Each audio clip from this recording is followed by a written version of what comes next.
Will set fire to the important math solution.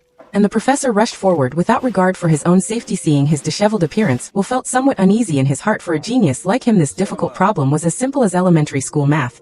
But the professor could never reach Will's level, and he deeply regretted that this young man was wasting his talent. In reality, Will had his reasons for doing this. Before meeting the professor, he went to the construction site early every morning to haul bricks and worked as a janitor at MIT. At night one evening, he saw a math problem on the blackboard and casually solved it, unaware that it was an advanced Fourier equation only a handful of people in the world could crack. After discovering this genius, the professor searched everywhere for him, only to find that Will had been arrested by the police for fighting. Eventually, the professor tracked Will down and made him an offer he couldn't refuse. Under the professor's guardianship, Will could be released without charges, but he had to solve math problems weekly and attend therapy sessions. The first two therapists failed miserably, until the professor reached out to his old classmate Sean. Sean wasn't provoked by Will's provocations. Instead, he took him to the park for a talk and pointed out bluntly, "You're just a kid who's read a lot of books, but you've never truly experienced life." At a bar, Will cleverly helped his friend out of trouble and met Skylar, starting to date her, but he was afraid of ruining her perfect impression of him and didn't dare to ask her out again. Sean told him perfection is just your excuse. What you're really afraid of is not being good enough. Just as Will and Sean were making progress, his best friend Chuck spoke his mind. "You're holding a winning lottery ticket,